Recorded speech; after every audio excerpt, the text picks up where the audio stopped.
All right, my peoples. What's going on with my camera? Look a little dull. Why is that? It's not Earth. Okay. But today we are going over a different book. The Metu Netter. Yes. The Metu Netter Volume 1. The Great Oracle of Tuhati and the Egyptian System of Spiritual Cultivation. Boom. One of the best books.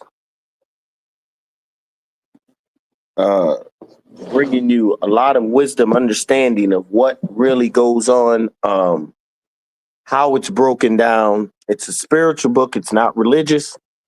These principles are within you. Uh, the Medu Netter is the oracles of the ancient Black civilization aimed to guide individuals and nations in the areas of life. Through them, it was through them, it was possible to discover the spiritual cause and meaning to earthly events. This great oracle prescribes the words of power and other occult forces that can be manipulated by the initiate in order to control the events of his life. In this book, Landmark, indeed, you will find the hidden keys that we have evolved in the Egyptians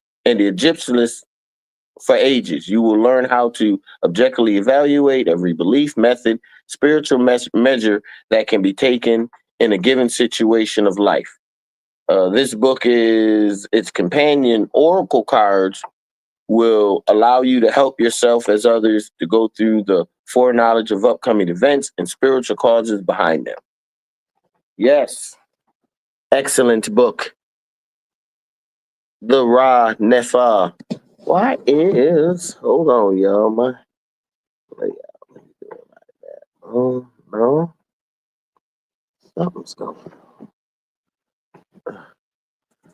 'Cause it's a little got me like I'm foggy in the background. Trying to figure out, did I hit a certain thing? No. Well, let's keep going. So this book, the Metu Nata, Volume 1, by who? Ra Un Nefa Aman. Get it? He has a few books out there. He has volume 1, 2, 3, 4. I think it goes up to like 8, all giving you different occult overstandings, understandings on what's really going on. All right. So as we open it up, the Great Oracle, it goes through the contents, of course. We are just gonna start right at the beginning of the book. It says the divine preface, if you can see it. So, what is it talking about? It's talking about the divine plan.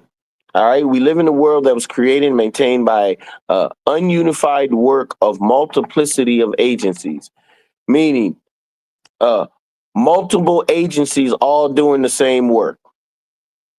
All right.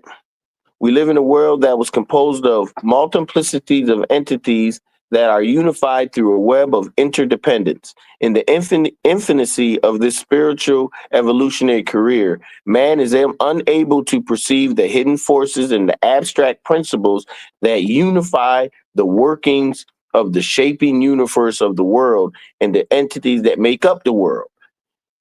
He creates, therefore, a life system of religion, science, economics, governments, education, family, philosophy, and etc., that is incapable of establishing and maintaining in unity, law, order, peace, harmony in the world.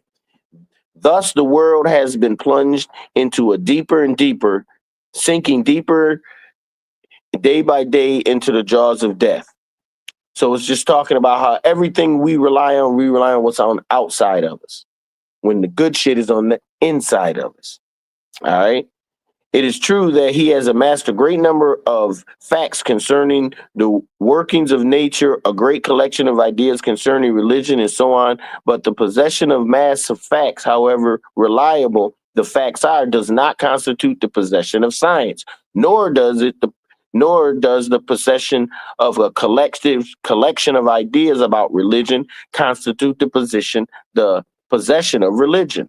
For the knowledge contained in the facts regarding nature, these ideas concerning religion do not embody the principles that are necessary to unify the facts and the ideas. It is only when the facts concerning nature or the ideas about religion are linked together, are linked to each other and to the whole, that the science and religion are formed. So it's trying to show you how you're supposed to break things down as far as what has meaning and what is someone else's opinion.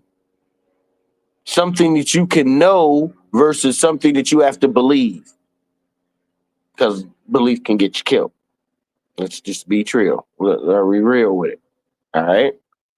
But it's trying to change your perception. So first you have to figure out, okay, we got to change our thinking. All right. Man's perception of the world, however, cannot change the reality that the world is shaped, maintained by unified multiplicity of agencies, and that the world is made up of an infinitude of interdependent intelligences. This reality is known to the Black and Oriental cultures and ignored by the Westerns as far back as history can take it. The Black nations of antiquity, through the cultivations of science, of inducing the state of a walking trance that enables man to perceive the workings of the abstract principles and the hidden shaping forces of the world, which enable to create a way of life system of religion, science, philosophy, government, economics that is capable of establishing and maintaining unity, and thus led to the creation of civilization. So it's talking about how you shape, how you view your principles. And we always looked at everything as nature, as a part of us. That's why the Egyptians in Kemetic science always use nature and the animals to depict certain things of thought processes, of conscious states. All right. And then they say this walking trance, that's meditation, breath control. Spirit is breath. That's all they talking about. All right. Using it. But what do you do when you're in your walking trance? You're thinking about positive spiritual things, higher levels of complex equations. This is all science. All right. Unity, harmony, and the order in society cannot be achieved through the making of the laws by man, the policing of a person's behavior. As man's life on earth is the product of the supreme being's creative process, every aspect of man's life is therefore controlled by divine creative agencies.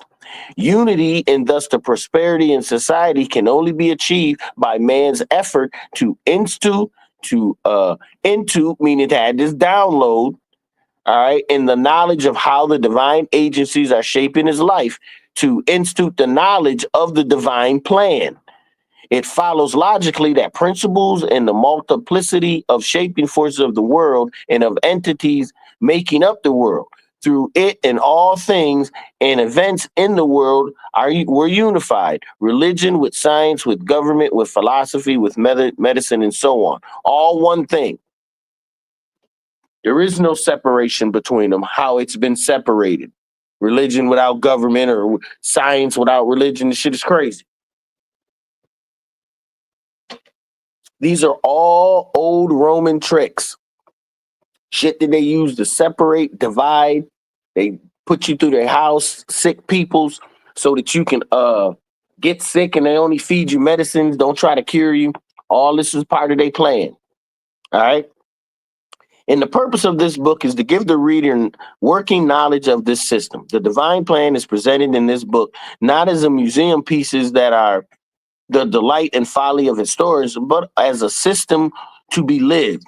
A jab at historians was thrown both in jest and seriousness. The fun side is dedicated by the fact that they have community amassed a great deal of facts on our past, for which we have must be grateful. The other side is dedicated to the fact that almost most historians of religious subjects know that their lack of firsthand experience in religious phenomenon that they report on, it does not stop them from arrogantly, well, yeah, arrogantly to themselves in a roar of authoritism in reporting and explaining and passing on judgment. So they're trying to show you this is this magic, black magic. Oh my God, it's bad. It's demons. It's this, when it's just for black people. It's our energy that's been made something negative by someone else that doesn't understand our energy or does and doesn't want us to use it. Although the material in this book is full of supportive story and historical documentation, I am writing the foremost as a priest of over 20 years of experience. I am here presenting a practical circrism of the best of the Kemetic, the ancient Egyptian, the Darwinian, the Black Indian, the Canaanite, the authors of the Kabbalah, the religions that have offered. They were amongst the 6 nations that led the foundation of civilization. But it would be folly on our part to mere document this fact, to compile and explain a list of who, when, why, and what. It would not be a sign of intelligence to be more interested in the method employed by them for the creations of civilization, that they may learn and apply them in its recreation. If the religious and the philosophical systems of ancient civilizations were so great, why aren't they practicing them? Yes, in this volume, one of the many topics are too broad to be fully explained in one book, but I have given the world the means through which everyone could discover the links between the aspects of life, the meaning of discovery of the plan of the structural continuum of the supreme being has put in place to enable the events of the world to unfold in orderly and harmonious way, to become a plan to let the peace, prosperity, and spiritual realization reign in the world. Hotep. So that's just the beginning. Open you up, be like, all right, this is what we're going to be talking about. This is how we're going to talk about it. All right. The first thing they actually do in the first chapter 1 is basically to try to break down, reprogram you as far as your what you know. Then they got a reprogramming and what you've learned to reprogram that so you can unlearn and relearn and learn again. Then they got to show you about the ancient civilizations that came before this last few thousand years of European rule, which, maybe few hundred years or when they finally got their crap together, but of rule and ticking over. But you got to remember, everything that they got, they inherited. They didn't build shit. All they did was destroy or break it down and rebuilt it right back up to say that, oh yeah, we did this. So don't get it twisted. All right. Now, Chapter 1, the introduction.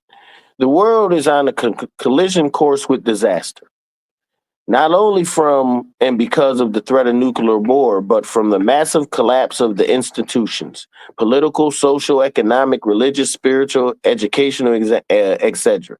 It is the combined failure of these institutions and tradition that is at the root of the widespread decay and stagnation that we are witnessing in just about every nation in the world.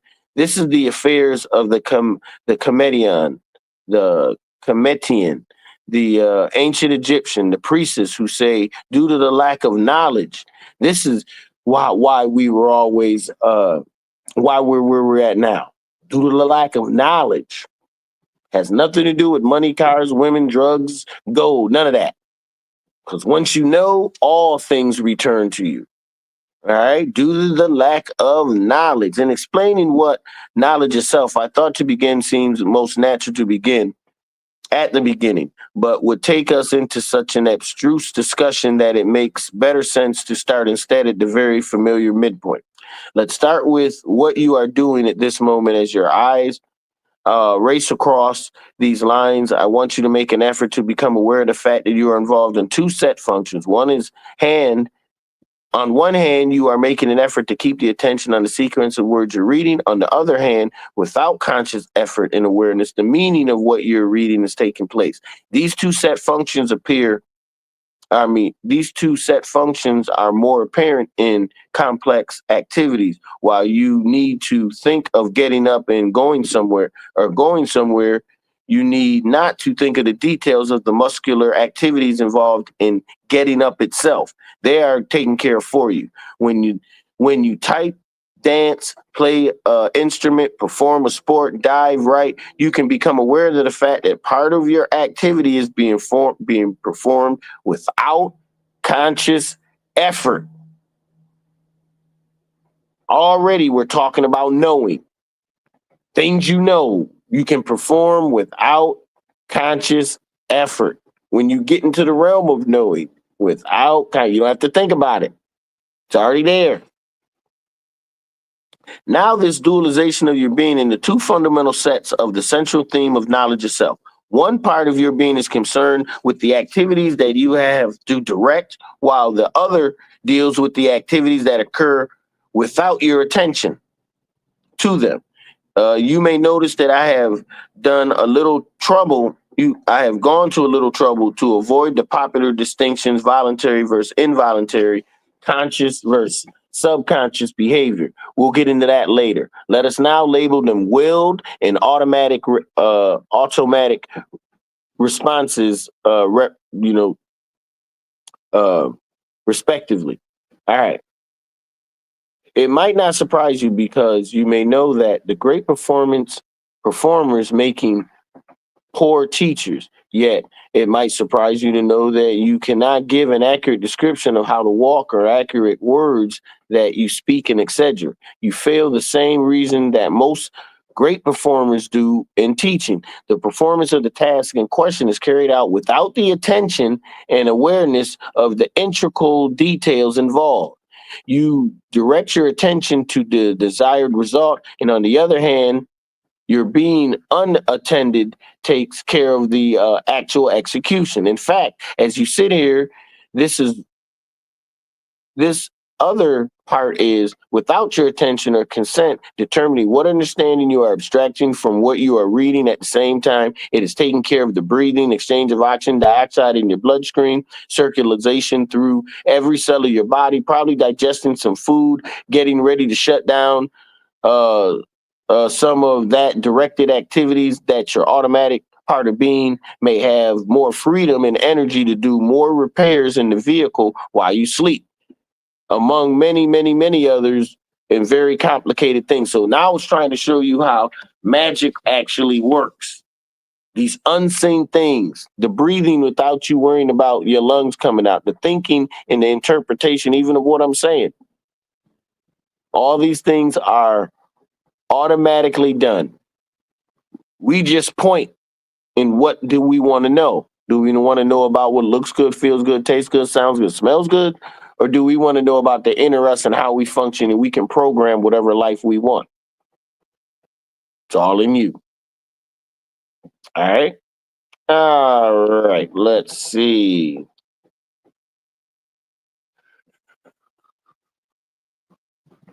All right. So,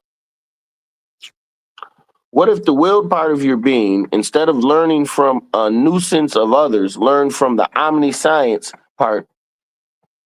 Omniscience being that directs the automatic part within us. Instead of limited in knowledge, learning from the limited in knowledge, learn from the omniscience. The answer to these questions will provide a full sight into the nature of our being.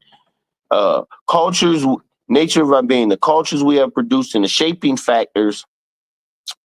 forces of our history, and explain the causes and the problems besetting mankind. We will also show definitely a way to their solutions. It is significant to say that for now, that according to the African spiritual tradition, the automation within us is in touch with all functions in the world and capable of manipulating them.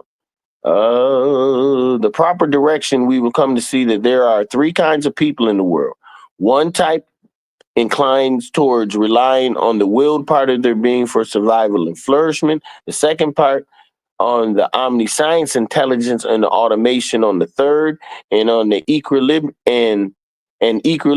of both parts of being. And that all cultures fall into one of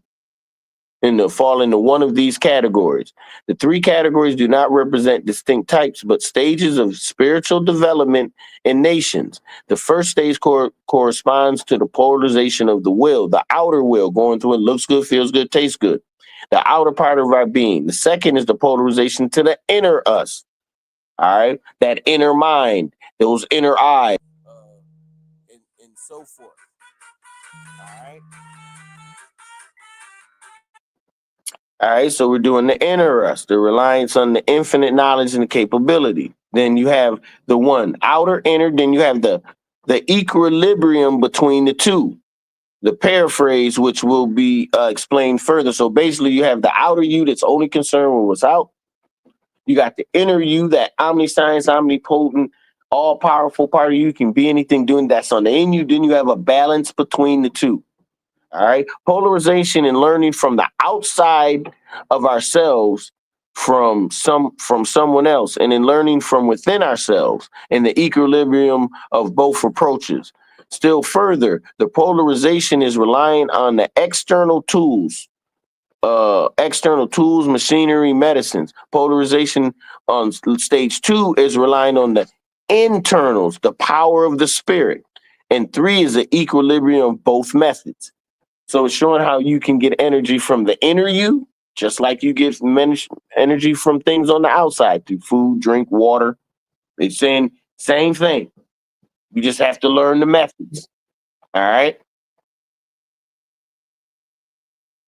All right. So these are the things that we have to break down and get right for ourselves, so we can understand the different parts of ourselves. All right. So let's see. Okay. So now that we can understand why all fundamental skills and institutions of the civilizations began with black nations, Kemetic, Sumer, Babylon, Elam, Cush, Indicush, Canaan, because of their people's ability to learn from the eternal part of their being, with the storehouse of knowledge concerning every secret in the world that they were able to institute. 6,000 plus years ago, the knowledge that forms from the basis of our civilization, religion, mathematics, geometry, medicine, astrology, writing, literature, agriculture, mediology, government, agriculture, architecture, painting, and so on, because Western man is polarized in the cultivation of external part of being, that he had to learn these skills from others, blacks, Orientals, who are able to learn these things intuitively on the inside. All right. Let's see. Let's see. All right. The world is in such a sorry mess that it now finds itself, because of the dominant culture in the world, is that it's a part of the external part of being. It is not enough to say the external part of being does not know much about creating and maintaining order. For even if it did, it lacked the ability to generate an order in the life of the people. Hearing sermons and reading books, external means, are on moral behavior, will make you have a moral make you as moral as reading books on healing will heal you in sickness. The most of the books on health, for example, can do this to direct you to some means of directly influencing your automation. Yet such information must have been originated from some person's intuition. The same holds truth for religion, morals, and spiritual behavior. All teachings on the subject originate from an inner part of the person's being. If you observe very carefully, you will see that the religions of the dominant cultures today, the people are directed outside themselves to scriptures, sermons, priests, for moral, spiritual guidance. In contrast, African and some Oriental cultures direct their members within themselves into a trance and a guidance for the same ends. The differences are vast. We must recall the fact that the external part of our being, no matter however lucid on the subject, lacks the power to direct the process that the shape of our behavior and body functions. Now we can fully understand that the lack of wisdom and denouncing the Western hypocrites for preaching doctrines such as high moral value while their destructive acts in the world are unparalleled. So it's talking about an inner culture accessing a program of order that is shaping the forces of harmonious social life as an essence of a prerequisite for man's spiritual growth and the flourishing of all social institutions that have been displaced by the outer culture, which is far from equal to the task, although as long as the words on the subject of spirituality, long as we're on the words of spirituality, detailed account of history of this phenomenon is necessary for the understanding and the use of this book. By first, we must get a grasp of the structure of the subject. So he's trying to say, before you even try to pick this book up, a lot of it's going to be foreign because all of your constructs are westernized. Good, bad, devil, Jesus, a high, low, male, male, female. Everything is constructed in a certain way that to break the bonds of your structure, your programming, you may want to go and study a little something on the Egyptians and why they used animals and the whole philosophy, the lightning flash, the Kabbalah, just to open you up. But now it's going to talk about the hemispheres of the brain. All right, real quick. It just goes over the different hemispheres of the brain, the right and left hemispheres of the brain. One deals with separating, one deals with uniting. All right, but most of us only use the separating one, the details. All right, they want to see what type of fur they got on their hair for women. All right, eyelashes and all that. All that is the outside of you. All right, that's work on the outside. Yeah, you can look good on the outside, but then the inside of you is piss poor. No forgiveness, no love. You know what I'm saying? No guidance. Everything was to use what looks good, feels good, tastes good, sounds good, smells good. Ain't getting you nowhere in the spirit. Zero. All right? But let's keep going. So, the Western scientific community has come to realize that the human brain is composed of two parts, dramatically opposed but complementary functions. The left and the right hemisphere of the brain. To understand the subject is realize the underlying mental activities as two set functions, one in charge of relating variety of things in our environment to each other, to the whole, and the other function is separating us, the variety of things in environments from each other. All right. The latter function, composed of the left hemisphere of the brain, is example to distinguish things with sounds, making in speaking and verbally thinking that we need to enable to speak and think verbally. This function of the right hemisphere, but the function of the language of the right hemisphere enabled us to unify words that we perceive in phrases and thus into sentences and on into larger units to be able to comprehend what is being spoken or thought. The acts of speaking and verbal thinking are process that occurs in a series of steps all at once. The understanding is that thought said is the process that occurs in one step, since an act of speaking and verbal thinking are processes that occur separate points in the same time. They are therefore carried out on the left brain hemisphere, which is in charge of processing, segregating, and differentiation. Conversely, the act of extracting significant series of related units, which is carried out in one step, is under jurisdiction of the right hemisphere, which is in charge of large functions of unification and integration. Why is that important? It's showing you now, separating the thing. Okay, we got to start understanding and using exercise to strengthen our left and right part of our brain through breathing, through understanding what they do, to feeling the energy. All right.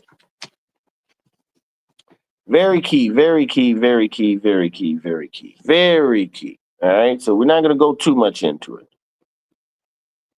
So, but I will go here. So, the European concept of separating beings, the substances used as scholastic terms. Again, we find themselves side by side, entirely interdependent of one another.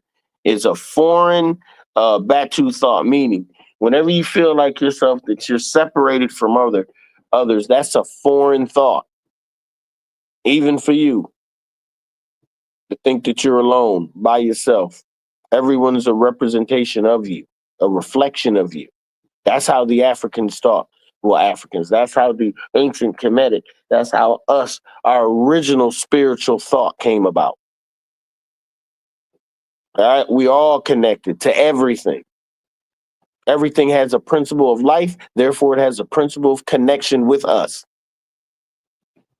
But that's not what the Europeans, they was just the opposite. Hey, if they ain't with me, ain't my family, I don't give a damn about them. But let me keep going. Batu hold that the created beings preserve a bond one with another, an initiate, an initiate relationship comparable with a casual tie that binds creature and creator. All right, so this is what they were saying. Writings on the same people, the Metu. When we say that the traditional attribute view of the world is one of an extraordinarily harmony, then except for the word African, the single word in the sentence is both right and wrong, for the place of the traditional worldview is still alive today. Secondly, the question is not of the worldview of the European sense, since things that are contemplated, experienced, and lived are not separated in it. Thirdly, it can be called extraordinarily only in the European sense, while the African it is entirely commonplace. Fourth, and the expression of harmony is entirely uh, inadequate. Is entirely inadequate since it does not implicate the parts of the being harmonized in that whole. And if you say anything is harmonized, that tells us less than others. So it just goes on to the European thought and how they feel about things. So it goes on, let me see. And speaking of the Romans and their ability to comprehend Egyptian beliefs, this is Wallace Budge, the gods of the Egyptians, Volume 1. So it even gives you scholarship. Wallace Budge. The evidence on the subject is now available, indicates that the Greeks were racially incapable of appreciating the importance of such beliefs to those who held them. And that although, as in the case of many what is Felonies, they are already too tolerant. He was ready to tolerate and even for the state purpose to adopt them, and was an impossible for them to absorb them into their life. So they're saying even when they read what was going on, they could not understand this high unity, this love principle. It is important to know that the observation differences between whites and blacks were all made before the appearance of literature concerning the cerebral cortexes. I could have compiled enough evidence on the subject to fill a book, but the foregoing should prove the point. All right, so he's just breaking down the basics. Okay, here we go. The thought process. How one thinks one way, one thinks another way, because they're using different parts of their brain. Has nothing to do with anything other than the makeup of the brain. One has neuromelanin, one does not. But we'll get into melanin and all that on a later on. As a definition of religion, an analysis of the word religion shows that it is the right side of the brain is the glove to the hand. The word is composed of the Latin prefix re, meaning to again, back, to and then lajure, meaning to tie, bang, fast, as well as the European root leg, meaning to collect, and the Greek lagen, the Latin lagere, meaning logic or legal. Right, so you conclude from the consult that the word religion applies to those beliefs and practices aimed at tying people back to something that which they originally had been one and belong with by natural conductivity. the original words before it was taken. All right. Then it just goes into a little history. Boom, boom, boom. All right. This first one, uh, first readings, only because, they got to give you some history of stuff. So during the first 2,000 years of history, 4,000 to 5,000, 4,000 to 2,000 BC, only nations that obtained a high degree of civilization were Kemet, the original Sumer, Babylon, Canaan, Harp Valley, Cush, Ethiopia, and all those were black nations. In fact, there was no white nations at this point because the white people hadn't been grafted or created or even came out of Mount Caucasus by that point. That's a whole nother world, whole nother thing. All right. Although this is well known in the series that all nations were black, to this day, much effort is being made to hide the fact to the general public, with some of it due to racism, with others due to feelings of shame over the fact that throughout the first 4,000 years of history, 6,000 to 1 BC, is well known that Westerns have attained to very little cultural development, as well as fact that they have indebted to the above nations for the foundations of scientific, religious, philosophical achievements. They repaid these nations by utterly destroying their civilizations, enslaving their descendants, and now with others, it is because they took the traditions of these black nations, added a few touches here and there to make more in it keeping to some of their social values, then claim the final product as a revelation from God to themselves. Can't make this stuff up. Can't make this stuff up. And this is where we're at. And we're just, so close to chapter 2. And all we're talking about is the differences, the truth. So now you can go read the destruction of the black civilization. You can go read Wallace, W.G.M. George, Stolen Legacy. All right. All these books will bring you back to the truth, bring you back to what's really going on. Not that Christopher Columbus discovered America when we well know he never came close to any type of America, North America. So the truth is out there. It just has to be a little more access, and you have to really, really want it. So we're going to stop real quick. We're going to do a short one. We're going to pick up tomorrow at 1, religion, trances, and ancestors. And we're going to show you just how, important it is for you to talk to yourself, be one with yourself. Talk to your grandmother, your great-great-grandmother, your great-great-great-great-great-grandmother. All that's energy. Your 2 parents, their 2 parents, keep going back 20, 40, 50, 100 generations. All that's your energy in you. All right? What the Metu Netter does is opens up your mind, gives you that mind expansion so you know it's you. You can understand it's you. Peace, love, one love, all my peoples out there. Subscribe. You already know. I'll be back. You got any questions? Just put it in there. I will answer them. The Metu Netter, get back to me.